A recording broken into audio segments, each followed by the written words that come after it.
follow your passion first. When I retired from the game, I sat there asking kind of all the wrong questions. What's the biggest industry I can get into? And it's all the wrong stuff. And you got to sit there and ask yourself, okay, what am I truly passionate about? What do I enjoy doing? And when you feel that way, honestly, you feel like you have never worked a day in your life. It's the most fun thing in the world. You get up in the morning excited about what you're doing. And you got to be really honest with yourself about it. If you wake up in the morning and you're dreading going to work, dude, do something else. Right. Do something else. And those are hard decisions to make. But when you make those decisions, it's a very liberating experience. And you find out that the rewards will come. I think the best way to prove your value is to work, is to learn, is to absorb, to be a sponge. But you always want to outwork your potential. As hard as you believe you can work harder than that. And that's what I tried to do when I first came in the league. But basketball is such a direct competition sport. And me coming in at 17, I hated when my teammates would say, I get hit with an elbow, right? Shaq would hit me with an elbow in practice. And Nick Van Exel would come up and say, "Are you okay?" I'm like, what? Are you okay? What the hell's wrong with you? So I always had that extra chip on my shoulder. So every day in practice for me was really trying to annihilate everybody that I was playing against. Because I wanted to prove you don't need to babysit me. I'm fine, And so it's always that competitive nature, the work ethic, and curiosity. Because I asked a lot of questions. When playing with Byron Scott, I asked him a lot of questions. Eddie Jones, who was great at chasing guards off the screens, and I didn't understand how to do that. I would sit with him before practice, after practice. Magic, all the Laker greats, I would always sit down and just ask them questions about certain games that I studied growing up. What actually happened there? What did you feel there? Why?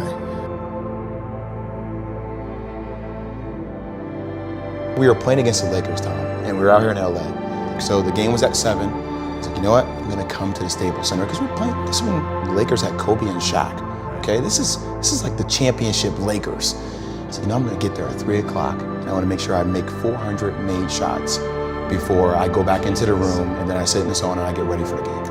So, get in the car, get to the gym, get there, and as I'm walking onto the court, who do I see? I see Kobe Bryant, already working out. So once I set my foot across that line, I started working out. And so I worked out for a good hour and a half. And when I came off, after I was done, I sat down, and of course I still heard the ball bouncing. I looked down, I'm like, this guy's still working out. He was working out for it looks like he was in a dead sweat when I got here. Right. And he's still going. And it's not like his moves are nonchalant or lazy. He's doing game moves, I sit there and I unlace my shoes. I'm like, I want to see how long this goes. So I sit out there and watch 25 minutes. And he got done. I was like, okay, I think I've seen enough. Go play, come back, get in the sauna, get ready for the game. That game, he drops 40 on us, okay?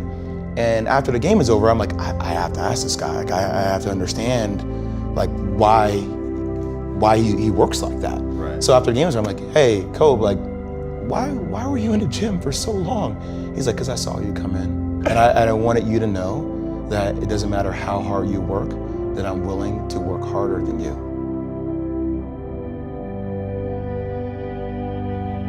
If your job is to try to be the best basketball player you can be, right? To do that, you have to practice, you have to train, right? You want to train as much as you can, as often as you can. So if you get up at 10 in the morning, train at 11, right? 12, say 12, train at 12, train for 2 hours, 12 to 2. You have to let your body recover. So you eat, recover, whatever. You get back out, you train, start training again at 6. Train from 6 to 8, right? And now you go home, you shower, you eat dinner, you go to bed, you wake up, you do it again, right? Those are 2 sessions. Right? Now imagine you wake up at 3, you train at 4, you go 4 to 6, come home, breakfast, relax, blah, blah, blah. Now you're back at it again, 9 to 11, right? Relax, and now all of a sudden you're back at it again, 2 to 4, and now you're back at it again, 7 to 9. Look how much more training I have done by simply starting at 4, right? And so now you do that, and as the years go on, the separation that you have with your competitors and your peers just grows larger and larger and larger and larger and larger. And by year 5 or 6, doesn't matter what kind of work they do in the summer, they're never going to catch up because they're 5 years behind. Right? So it makes sense to get up and start your day early because you can get more work in.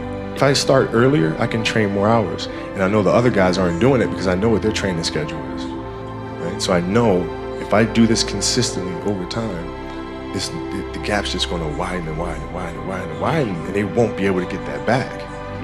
So to me, it was just common sense. I'm like thinking, how can I get an advantage? Oh, start earlier. Yeah, let's do that.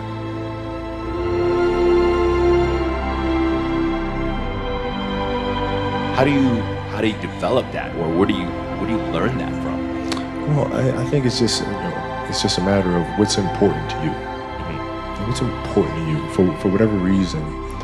I felt like I didn't feel good about myself if I wasn't doing everything I could to be the best version of myself.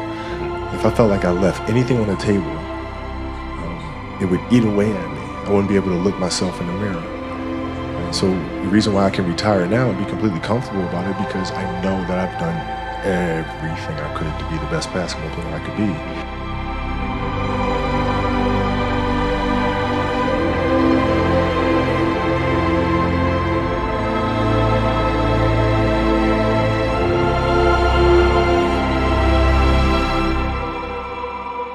This has been absolutely beautiful, you guys. I can't believe it's come to an end.